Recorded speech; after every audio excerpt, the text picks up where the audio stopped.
सभी छोटे बड़े श्रोताओं को सुनीता भटनागर का प्यार भरा नमस्कार। ऑडियो स्टोरीज के हमारे चैनल कहानी जगत में आप सभी का स्वागत है। हिंदी कहानियों की श्रृंखला में आइए आज सुनते हैं सिनी वाली जी द्वारा रचित कहानी अधजली। इस घर के पीछे ये नीम का पेड़ 50 सालों से खड़ा है। देख रहा है सब कुछ, चुप है पर गवाही देता है बीते समय की। आज से 30 साल पहले, हाँ 30 साल पहले, इस पेड़ पर चिड़ियां दिन भर फुदकती रहती, इस डाल से उस डाल, उस डाल से उस डाल। घर आंगन इनकी आवाज से गुलजार रहता। आज सुबह सुबह ही चिड़ियों के झुंड ने चहचहाना शुरू कर दिया था। ची ची, चू चू, ची ची। बीच बीच में कोयल की कोहू कोहू की आवाज भी शांत वातावरण में संगीत भर रही थी कि तभी कई पत्थर के टुकड़े इस पेड़ पर बरसने लगे। चिड़ियों के साथ उनकी चहचहाहट भी उड़ गई थी। रह गई तो केवल पत्थरों के फेंकने की आवाज के साथ एक और आवाज, उड़ तू भी उड़, उड़ तू भी। सब उड़ गई और तू तू क्यों अकेली बैठी है? तू भी उड़। क्या कर रही हो बबुनी? यहाँ कोई चिड़िया नहीं है, एक भी नहीं, सब उड़ गई। चलो भीतर चलो। शांति कुमकुम का हाथ खींचती हुई बोली। नहीं, वो नहीं उड़ी, मेरे उड़ाने पर भी नहीं उड़ती। उससे कहो ना उड़ जाए, नहीं तो अकेली रह जाएगी, बिल्कुल मेरी तरह। बोलते हुए उसकी आवाज कांपने लगी, भवें तनने लगी और आंखें कड़ी होने लगी। वह तेजी से भागती हुई बरामदे पर आई और बोलती रही, अकेली रह जाएगी, अकेली, उड़ तू भी उड़, उड़। बोलते बोलते कुमकुम वहीं बरामदे पर गिर गई। सिंदूर के ठीक नीचे की नस ललाट पर जो है वह अक्सर बेहोश होने पर तन जाती है। उसकी हाथ पैर की उंगलियां अकड़ जाती हैं, कभी दांत बैठ जाता है तो कभी बेहोशी में बड़बड़ाती रहती है। शांति कुमकुम की ये हालत देखकर दरवाजे की ओर भागी और घबराती हुई बोली, सुनिएगा। ये शब्द महेंद्र न जाने कितनी बार सुन चुका है। शांति की घबराती आवाज ही बता देती है कि कुमकुम को फिर बेहोशी का दौरा पड़ा है।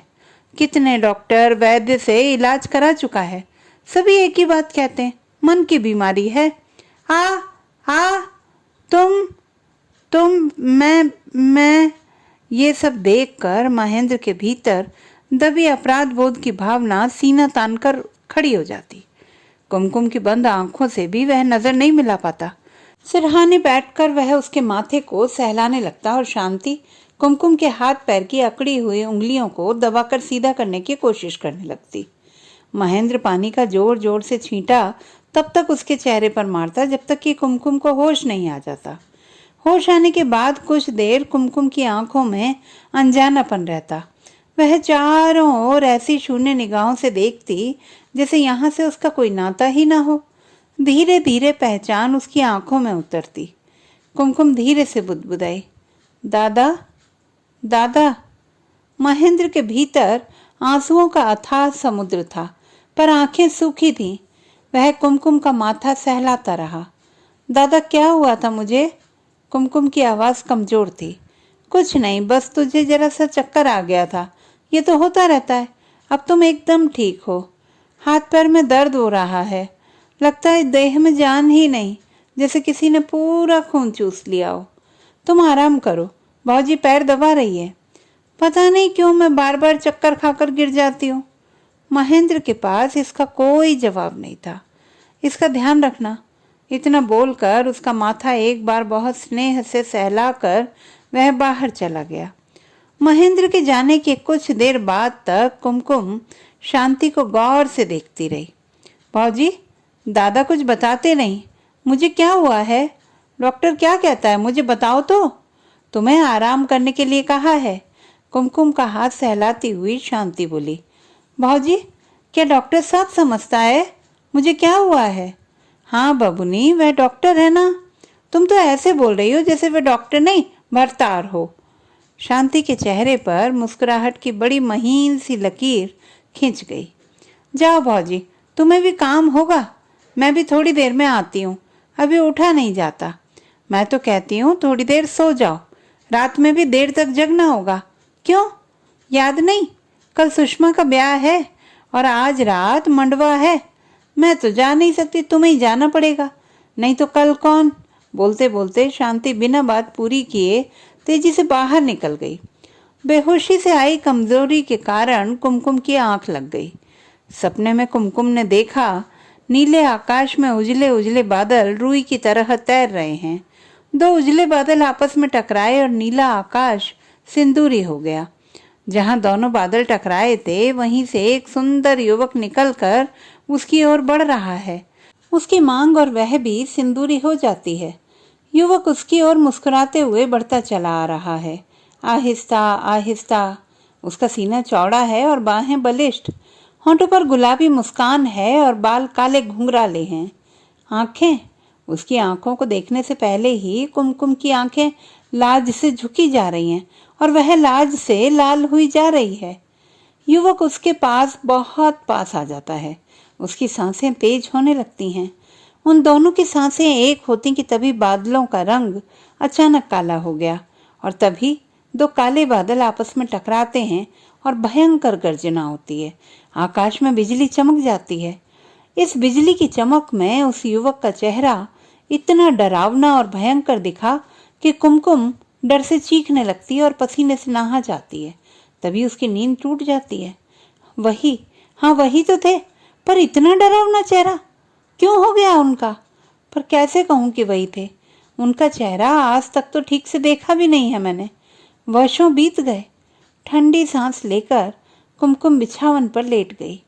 हमारा ऐसा ब्याह हुआ कि मांग तो भरी मेरी, पर जीवन सूना रह गया।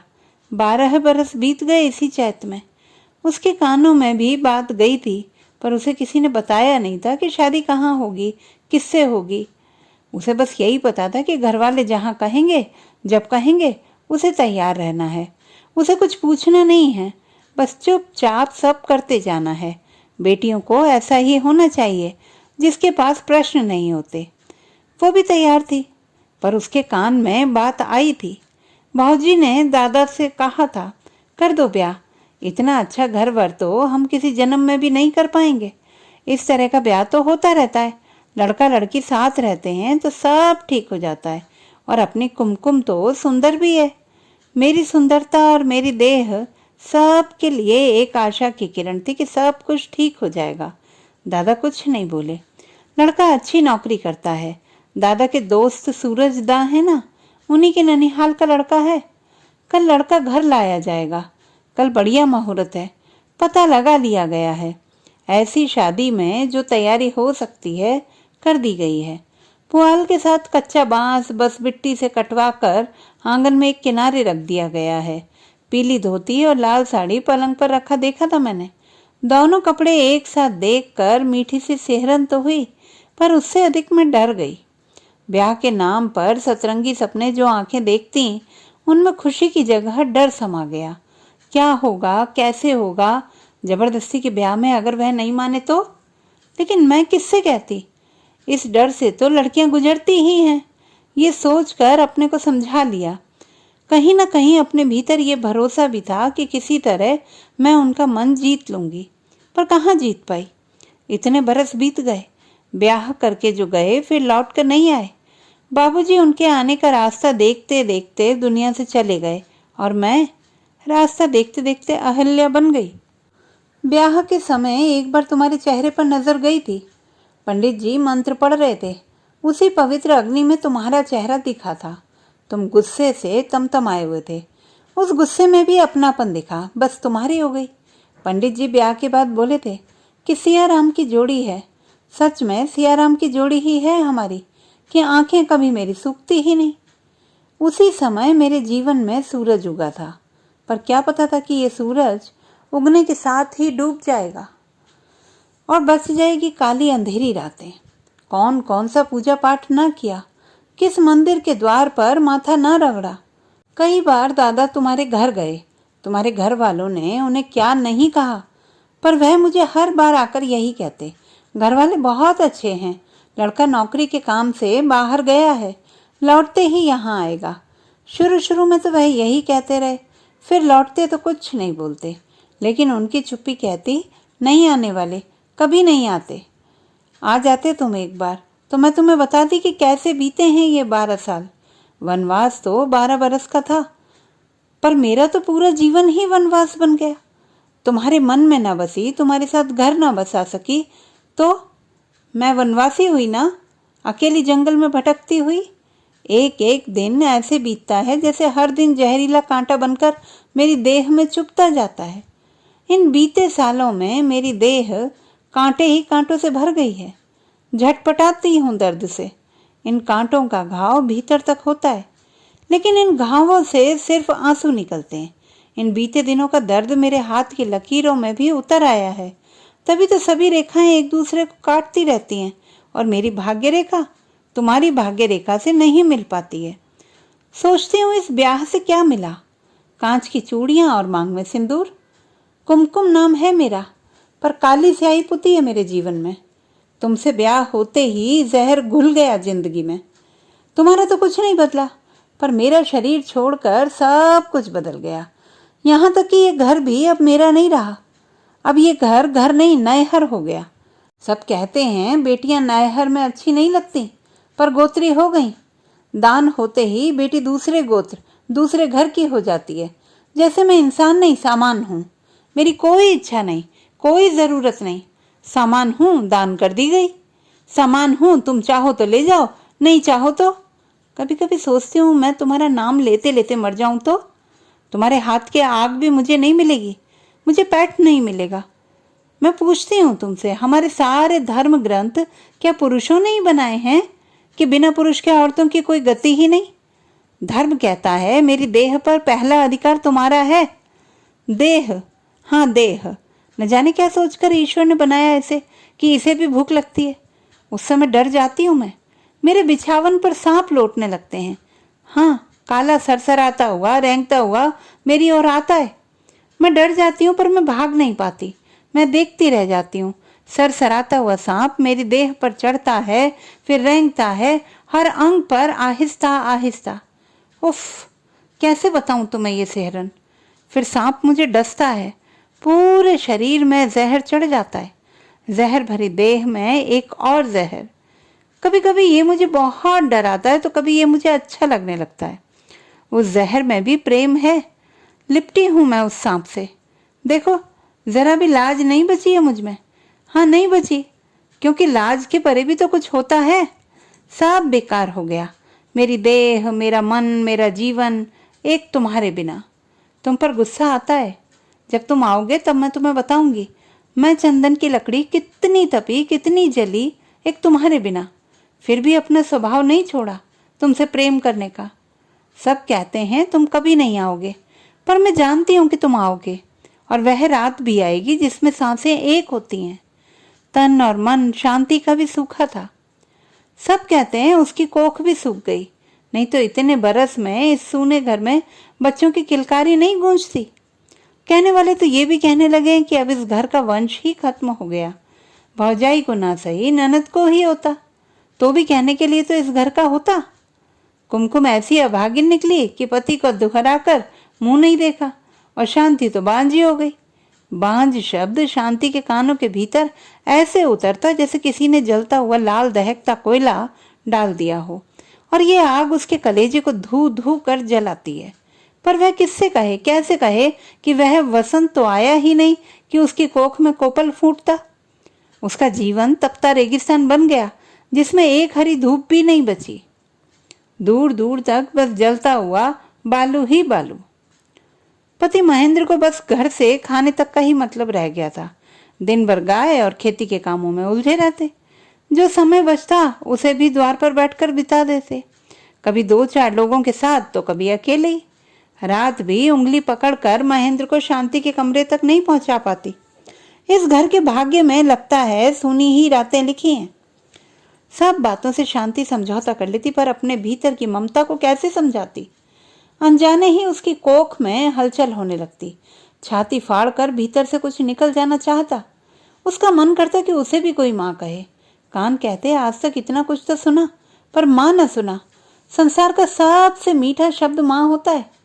इस सूने घर आंगन में वह डगमगाते हुए चले, जिसकी काजल भरी आंखें और तुतलाते हुए बोल माँ कहे, और वह दूर से भी सुन ले। दौड़ती हुई आकर उसे उठाकर अपनी छाती से लगा ले। पर नहीं, ये छाती जलती रहेगी। इसमें कभी दूध ना उतरेगा, कोई उसे माँ नहीं कहेगा, वह बांझ ही रहेगी, माँ न बनेगी कभी। एक बार उसकी जिद ने उसके हंसते जीवन में आंसुओं की बाढ़ ला दी। उसने कहा था, ब्याह दो कुमकुम को उस नौकरिया लड़के से, किसी भी हाल में ऐसा लड़का नहीं उतार पाएंगे हम। और ऐसा तो उसने बहुत बार देखा था। शुरू शुरू में लड़के वाले नखरा करते हैं, लेकिन लड़की के एक बार घर में घुसते ही अपनी सेवा के दम पर पूरे परिवार का मन जीत लेती है वो। फिर तो वही उस घर में पुजाने लगती है। कुमकुम भी जीत लेगी सब कुछ वहां जाकर, लेकिन जीतती तो तब जब वह वहां जाती। कैसा कसाई परिवार है, एक बार भी नहीं ले गया कुमकुम को। हम लोग हर कोशिश करके हार गए। उस परिवार से बेइज्जती के सिवाय कुछ नहीं मिला। लोगों ने कहा देवस्थान जाकर धरना दो। 6 महीने कुमकुम को लेकर वहां भी रही। सुबह शाम मंदिर में झाड़ू बहारी, पूजा पाठ, व्रत उपवास सब कराया। ये करते हुए वर्षों बीत गए, लेकिन भाग्य नहीं बदला। शायद विधाता के पास इस घर का भाग्य बदलने के लिए स्याही ही नहीं थी। अब तो ऊपर वाले से भी ऐसी कोई आस नहीं रही। कुमकुम बोलती नहीं कुछ, सब कुछ ऐसे पी जाती है जैसे पानी। लेकिन जब उसे दौरा आता है तो उसे भी पता नहीं चलता कि वह क्या क्या बकती है। शुरू में तो मुझे लगा कि नाटक करती है, फिर लगा गेहूं की तरह तपती उम्र है, ऐसी उम्र में भूत प्रेत पकड़ते हैं अकेली पाकर। जब बालियां कटने को तैयार हो जाती हैं, हवा के झोंकों के साथ झन झन बजती हैं, न काटो तो उसी हवा के थपेड़ों से जमीन पर बिखरते हुए कितनी देर लगती है। मुझे डर लगने लगा उसका वह रूप देखकर। उसकी देह थरथराने लगती, आंखें लाल लाल जैसे चिता की आग हो, मुंह ऐसे खोलती जैसे सब को चबा जाएगी। फिर जोर जोर से रोने लगती, चिल्लाने लगती, जाने दो, चल चल। फिर कहाँ कहाँ से भूत झाड़ने के लिए ओझा ना आया। कितने कबूतर, दारू, पान, सुपारी, सिंदूर, बताशा और अड़हुल के फूल चढ़ाए गए, मंत्र पढ़ा गया। ओझा कहता ये जिन्न है, ऐसे नहीं छोड़ेगा, अपने साथ लेकर जाएगा। कुंवारा जवान लड़का मरा है, वो प्यासा है, इसे अपने साथ लेकर जाएगा।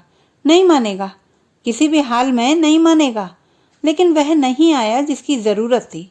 पान पर सिंदूर लगता रहा और कुमकुम अपने लिए रंगहीन हो चुके सिंदूर में कुमकुम सा लाल रंग खोजती रही। ओझा से ठीक ना हुआ तो डॉक्टर के पास गए।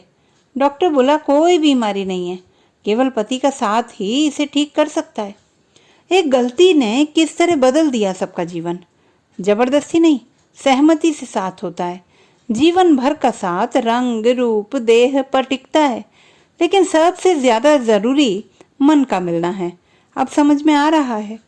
इस गलती की कीमत कुमकुम ही नहीं, ये घर भी चुका रहा है। मैं माँ नहीं बन पाई, वह पति को तरसती है। सब उसका दुख समझते हैं, मैं तो पति के सामने रहते पति को तरसती हूँ। मेरा दुख कौन समझेगा। कई साल हो गए। उस साल के बाद वह रात कभी नहीं आई। उसी रात से मेरा पलंग सूना हो गया और मैं भी। उस रात बाहर से ऐसे चीखने की आवाज आई जैसे किसी ने किसी का गला दबा दिया हो। उस रात को याद कर अभी भी सिहर उठती हूँ। मुझे लगा रात के उस पहर भूत की आवाज है। मैं डरकर उनके सीने से लिपट गई। उन्होंने कहा, डरो नहीं, कुछ नहीं होगा। मैं उनके सीने से लगी, उनकी धड़कन सुनकर हिम्मत बांध ही रही थी कि किवाड़ पीटने की आवाज आने लगी। अब तो मेरे प्राण सूख गए। दरवाजा पीटते पीटते फूट फूट कर रोने की आवाज आ रही थी। रोते हुए बोलने लगी, तुमने ही मुझे उजाड़ा, तेरे ही कारण मेरी रातें सूनी रह गईं। और तुम? ये कुमकुम की ही आवाज थी। उसे फिर दौरा आया था। आवाज डरावनी हो गई थी। उन्होंने उठकर किवाड़ खोला। सामने कुमकुम बेहोश पड़ी थी। उसी रात के अंधेरे में मेरी सारी रातें खो गईं। शुरू शुरू में तो मुझे बहुत गुस्सा आता, बात बात पर लड़ लेती उससे, पर कुमकुम ऐसे सुनती जैसे कुछ हुआ ही ना हो। आकाश की ओर न जाने क्या देखती रहती और चुपचाप मेरी बातें सुनती रहती, कभी कोई जवाब नहीं देती। आखिर थक कर धीरे धीरे मैंने भी समझौता कर लिया। सारी इच्छाओं को मन में समेटे मैं सूखी नदी हो गई। 2 नदियां पास पास आने पर दोनों सूखी और तपती हुई। जहां जीवन पलता वहां सन्नाटा भाएं भाएं करता। कभी कभी कुमकुम बाल गोपाल का फोटो दिखाती हुई बोलती, भौजी एक ऐसा ही गोल मटोल भतीजा मुझे चाहिए। मैं उसे नहलाऊंगी, तेल लगाऊंगी और वह केवल गाय का दूध पिएगा, भैंस का एकदम नहीं। क्योंकि भैंस का दूध पीने से बुद्धि मोटी हो जाती है। कुमकुम की बातें सुनकर शांति न रो पाती न हंस पाती। कब से शांति ये बातें सोच रही थी। उसका ध्यान तब टूटा जब फंटूश की माँ ने हड़बड़ाते हुए आकर कहा था, दुल्हन, जब जानती हो कि कम्मों का आसन हल्का है तो अकेले क्यों जाने देती हो इधर उधर, वह भी सांझ के इस पहर में। जाकर देखो, बैर गाछ के नीचे बेहोश पड़ी है। गांव भर जानता है उस गाछ पर भूत रहता है। लेकिन इतना ही बोलते हुए शांति दौड़ती हुई वहां पहुंच गई। देखा कुमकुम गाछ के नीचे बेहोश पड़ी है। वहीं उसके बगल में बच्चे का लाल लाल कपड़ा, हाथ पैर में बांधने वाला लाल काला फुंदनी और कजरौटा बिखरा पड़ा है। कल ही कह रही थी सुग्गी आई है ससुराल से अपने बेटे को लेकर, देखने जाएगी। अपने दादा से कहकर उसने बच्चे के लिए कपड़ा और फुंदनी मंगवाया था। रात भर जगकर उसने काजल बनाया था। शांति को याद आया कि पूरी रात कुमकुम आंगन में बेचैन सी घूमती रही थी और अभी कुमकुम और सब कुछ यहाँ बिखरा पड़ा है। आज शांति जिस गति से घर के भीतर गई वह आज तक महेंद्र ने इतने सालों में नहीं देखा था। वह उसे जाते देखता रहा। उसका मन किसी आशंका से कांप गया। जब तक कुछ वह समझता, मिट्टी के तेल की तेज गंध आने लगी थी। वह तेजी से भागता हुआ घर के भीतर गया। जो उसकी आंखें देख रही थी उसे देखकर वह कुछ पल के लिए जैसे ठिठक गया। शांति ऊपर से नीचे तक मिट्टी के तेल से नहाई हुई थी। आंखें जल रही थीं और गुस्से में उसकी देह थरथरा रही थी। महेंद्र को जैसे अचानक होश आया। क्या कर रही हो? एकाएक क्या हो गया? एकाएक कहते हो? मेरा तिल तिल कर मरना तुम्हें दिखाई नहीं देता? अपने खून का दर्द तुम्हें दिख जाता है? मेरे लिए सोचने वाला कौन है? न साए न बच्चा, बांझ हूं मैं, बांझ। वह भी तुम्हारे कारण। किसी ने कुछ कहा? किसी ने नहीं, सब कहते हैं बांझ हूं मैं। कितनी बार कहा है कहीं मत जाया करो, लोग जीने नहीं देंगे। मंदिर गई थी तो क्या वहां भी नहीं जाऊं? इसी घर का सुख मांगने गई थी। लेकिन जिसका सुहाग नहीं सुनता उस पर भगवान भी सहाय नहीं होता। लोग मुझे बांझ कहते हैं, अपनी बहू बेटियों को मेरी छाया से भी दूर रखते हैं। बताओ, क्या मैं बांझ हूं? महेंद्र की समझ में नहीं आया कि क्या जवाब दे। इधर शांति चिल्लाती रही, मैं दुनिया भर की बातें सुनूं और तुम चुप रहो। तुम दोनों भाई बहन ने मिलकर मेरा सत्यानाश कर दिया। सबसे बड़ा सुख मुझसे छीन लिया। मुझसे तुम्हारा खाने तक का ही मतलब है। दिन रात मैं तुम्हारे घर की चाकरी करूं, पर मेरे मतलब का क्या? महेंद्र केवल शांति को देखता रहा और वह गुस्से में बकती रही, मैं मर भी जाऊं तो तुम्हारा पेट और ये घर तुम्हारी बहन भी चला लेगी। उसको लक्ष्मी को तो यहीं रहना है जब तक कि सबकी जान न चली जाए। न जाने किस नक्षत्र में ब्याह हुआ था इसका। महेंद्र शांति के गुस्से की आंधी के आगे थरथराता दिया बनकर रह गया। उसने आसपास चुपचाप नजर घुमाकर देखा कि कहीं कुमकुम तो नहीं है, पर वह कहीं नहीं दिखाई दी। बताओ, मैं क्यों जीऊं? तुम्हारा पेट और घर चलाने के लिए? न पति का सुख न बच्चे का, ऊपर से लोगों की तरह तरह की बातें। इससे तो अच्छा मेरा मर जाना है। क्या यही सुख देने के लिए मुझे ब्याह कर लाए थे? महेंद्र के पास कोई जवाब नहीं था। वह चुपचाप उसे देखता रहा। फिर 2 कदम आगे बढ़कर महेंद्र ने कसकर उसे अपने सीने से लगा लिया। बहुत दिनों के बाद दोनों साथ मिलकर बहुत देर तक रोते रहे। एक गलती की सजा कितने लोगों को मिली। हाँ, गलती ही तो थी। एक बेरोजगार भाई ने अपनी बहन के लिए सुनहरे सपने देखे थे। उसने सोचा था कुमकुम बड़े घर जाएगी, सुख करेगी, समाज में प्रतिष्ठा बढ़ेगी, पर इसके लिए उसके पास पैसा नहीं था। महेश चाचा जो बैंक में किरानी हैं, बड़ा घर और इंजीनियर जमाई उतार लाए। खेत तो मुझसे भी कम है, लेकिन 2 नंबर की नौकरी के दम पर बेटी को सुखी कर दिया और समाज में इज्जत भी बढ़ गई। मैं भी तो कुमकुम को वही जिंदगी देना चाहता था। बाबूजी से कहा भी था खेत बेचकर दे देते हैं। कितना है जो बेचकर दे दोगे? फिर तुम्हारा क्या होगा? खेत नहीं रहेगा तो कल खाओगे कैसे? कैसे का जवाब हम जैसे किसानों के पास कहाँ होता है। मेरे पास और क्या रास्ता था? वही जो ऐसी हालत में लोग करते हैं, लड़का उठाकर ब्याह लेते हैं, फिर समय के साथ नाव किनारे लगती है या फिर मझधार में डूब जाती है। मैंने भी जोखिम लिया, एक यही रास्ता बचा था। किसी गरीब के हाथ बहन देता तो बहन जिंदगी भर सिसकती हुई मर जाती।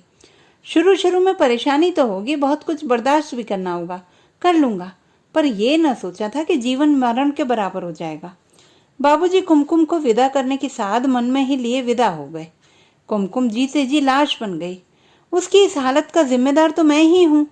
उसकी लाश पर मैं अपनी दुनिया कैसे बसा लूँ? कुमकुम, शांति और ये घर, सब का अपराधी तो मैं ही हूँ। धीरे धीरे एक एक पत्ता झड़कर जैसे पेड़ को सूना कर जाता है, उसी तरह इस घर की सभी खुशियां झड़ गई थी। घर नंगे पेड़ की तरह हो गया था। नंगे पेड़ और जलते समय के साथ कुछ महीने और बीत गए। एक दिन कुमकुम बरामदे में बैठकर कुछ कर रही थी कि देखा शांति आंगन में चक्कर खाकर गिर पड़ी। अरे, ये क्या हो गया? बोलती हुई कुमकुम उसके पास दौड़कर गई। देखा शांति के हाथ पैर ठंडे हैं। दादा, ओ दादा, चिल्लाती हुई वो उसका पैर रगड़ने लगी। महेंद्र ने पहली बार इस तरह शांति को अचेत देखा तो उसकी आंखें भर आईं। क्या इसी दिन के लिए वह इसे ब्याह कर लाया था? आज तक कोई सुख नहीं दे पाया। वह चुपचाप तिल तिल कर मरती रही, और वो, अगर उसे कुछ हो गया तो कोई नहीं है इस घर को और उसे देखने वाला। गांव के डॉक्टर ने कहा था दुल्हन को जनानी डॉक्टर के पास शहर ले जाओ। महेंद्र ने परेशान होकर पूछा, क्या हुआ है? जो तुमने सोचा भी नहीं होगा, डॉक्टर ने कहा। हे भगवान, ये क्या हो गया? कुमकुम का धीरज जवाब दे गया। उसी समय महेंद्र और कुमकुम दोनों शांति को लेकर शहर गए। महिला डॉक्टर ने जो कहा सुनकर दोनों भाई बहन के चेहरे पर कमल खिल गए। तो क्या भगवान ने हम लोगों के ऊपर भी नजर फेरी है? इस घर के भी दिन बदलेंगे? फिर तो इस घर के दिन बदल ही गए। गुमसुम उदास सा घर गुनगुनाने लगा। फूलों के साथ खुशियां भी खिलने लगी। कुमकुम धीरे धीरे सोहर गाती हुई देखती कि शांति के चेहरे का रंग बदल गया है। हमेशा मुरझाई रहने वाली भौजी अब खिली खिली रहती है। शांति को खुश देखकर उसे भी अच्छा लगता। अब वह शांति को अधिक काम नहीं करने देती। भौजी के खाने का वह खास ख्याल रखती और उसके पसंद का खाना बना बना कर खिलाती रहती। शांति ने कुमकुम का ये रूप कभी नहीं देखा था। कितनी ममता है इसके भीतर। इसके पहले कभी कुमकुम इतनी खुश नजर नहीं आई थी। सचमुच एक बच्चे के आने की आहट मात्र से कितना कुछ बदल गया है। कुमकुम इठलाती हुई कहती, भौजी, उसके आने के बाद मैं तुम्हारी खातिरदारी नहीं कर पाऊंगी। मेरे पास समय कहाँ रहेगा? उसे नहलाना, खिलाना, सुलाना, घुमाना, सब कुछ मुझे ही तो करना है। ये सब सुनकर शांति मन ही मन हंस देती। शांति को छठा महीना लग गया। दिन जैसे जैसे करीब आता जाता सबके चेहरे पर खुशियां बढ़ती जाती। आज सुबह ही महेंद्र किसी जरूरी काम से गांव से बाहर गया था और रात तक लौट कर आएगा। दोपहर होते होते शांति का मन भारी लगने लगा। वह आंगन में चटाई पर लेट गई। कुमकुम धीरे धीरे घर का काम निपटाती रही। गुनगुनी धूप में शांति की आंख लग गई। खा लो भौजी। नहीं बबुनी, मन अच्छा नहीं लग रहा है, बाद में खा लूंगी। भौजी खा लो, पकौड़ी भी बनाई है तुम्हारे लिए। मन की साध कोई मन में ही ना रह जाए। कल बोल रही थी। खाने का मन नहीं है, जी ठीक नहीं लग रहा है। एक बार फिर कुमकुम ने खाने को कहा। शांति ने कहा, रख दो ना, बाद में खा लूंगी। मनोहार करके कुमकुम रोज शांति को खिलाती थी, लेकिन आज धीरे धीरे कुमकुम जिद पर उतर आई। कहा ना खा लो, नहीं सुनती। कुमकुम की आवाज बदलने लगी। शांति इस बदलाव को पहचानती थी। वह डर गई। उसने सहमते हुए कुमकुम की ओर देखा। कुमकुम की भवें तनने लगी और आंखें लाल होने लगी। उसका ये रूप देखकर शांति का खून सूख गया। घर में आज अकेली है, वह भी इस हालत में। डरते डरते हिम्मत बांधकर इतना ही कह पाई, मैं खा लेती हूँ। मैं तो ऐसे ही कह रही थी। मुझे तो बहुत जोरों की भूख लगी है। तुम ही तो खा गई मेरा सब कुछ और नखरा दिखाती है मुझे। मेरा जीवन तबाह करके अपनी गोद भरने चली है, और तुम्हारे ही कारण मेरी सेज और गोद सूनी रही। और तुम, बोलते बोलते कुमकुम का चेहरा और विकराल होने लगा। भवें तनने लगी, आंखें आग उगलने लगी। उसने झुककर खाना उठाया और जोर से पिछवाड़े की तरफ फेंक दिया, जो नीम के पेड़ से टकरा कर वहीं बिखर गया। वहां इतनी साध से बनाया गया खाना और पकौड़ियां। वह पलटकर शांति को एकटक देखने लगी। शांति ने कई बार पहले भी देखा था कि जब उसे दौरा आता है, अगर वह होश में रह गई तो बहुत ताकत इसकी देह में न जाने कहां से आ जाती है। एक दो मर्दों को झटक कर ऐसे फेंक देती है जैसे तिनका। कुमकुम की आंखों में खून उतरने लगा और शांति के देह का खून मानो जमने लगा। आज तो कोई है भी नहीं, वो क्या कर पाएगी? नहीं, मैं तुम्हारे हाथ जोड़ती हूँ, बोलती हुई शांति वहां से धीरे धीरे उठने की कोशिश करने लगी। जब तक शांति उठती, कुमकुम के दोनों हाथ उसकी गर्दन पर थे। इस बार शांति के हाथ पैर थरथरा रहे थे। भवें तनी थी और आंखें। कुमकुम के चेहरे पर अट्टहास था। शांति गिड़गिड़ाती हुई बेहोश हो गई। कुमकुम अट्टहास करते हुए शांति को वहीं छोड़कर पूरे घर में दौड़ती रही। पीछे खड़ा नीम का पेड़ जोर जोर से डोलता रहा। तो दोस्तों, ये थी हमारी आज की कहानी। आपको कैसी लगी कमेंट बॉक्स में लिखना ना भूलें। चैनल को सब्सक्राइब करें, लाइक करें और मित्रों के साथ शेयर करें।